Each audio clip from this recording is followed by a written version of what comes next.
de femmes du milieu rural, des femmes qui n'ont même jamais pris, je dirais même un hélicoptère, qui sont parties de chez elles à 800 km d'Abidjan et qui sont arrivées avec moi, qui ont une expérience en matière de sécurité alimentaire. Comme vous le savez, la Côte d'Ivoire, mon pays, a connu deux sortes de crises. Et si aujourd'hui les Ivoiriens n'ont pas connu la famine, c'est bien parce que ces femmes-là, ces braves femmes, étaient présentes. Elles sont allées à bord-champ, elles ont cultivé.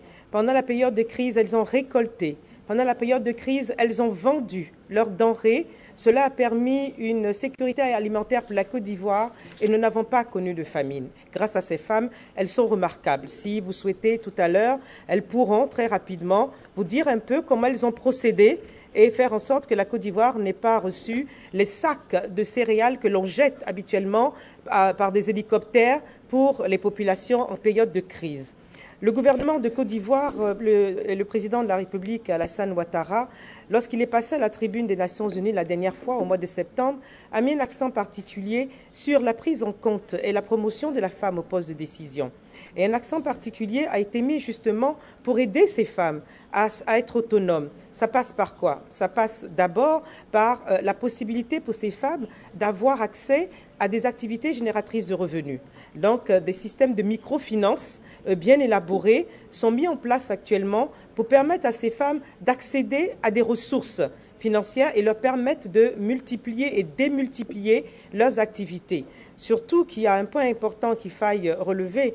Avec cette crise, beaucoup de femmes, aussi bien du milieu rural que du milieu urbain, sont devenues chefs de famille. Et donc, elles ont à leur charge les enfants qu'elles ont et souvent, elles sont veuves. Donc, elles doivent aussi bien assurer la sécurité alimentaire au sein de la famille, mais elles ont en compte tout à fait la gestion même de la famille.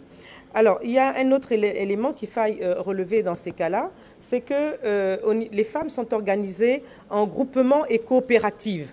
Les groupements et coopératives vont jusqu'à 12 000 femmes ensemble, rassemblées. C'est un point sur lequel également il fallait que je puisse relever.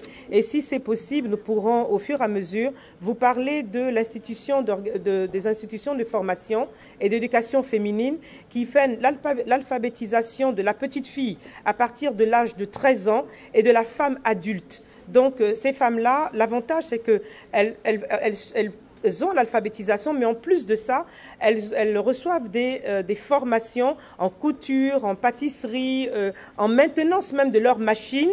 Et cela leur permet, dès qu'elles ont fini les 3 années donc, de formation, d'accéder immédiatement à ces métiers et de pouvoir bénéficier de leurs activités. Je vous remercie et à tout à l'heure pour les détails. Vous l'avez découvert ici. Que vous avez découvert Ivoire TV. Ivoire TV.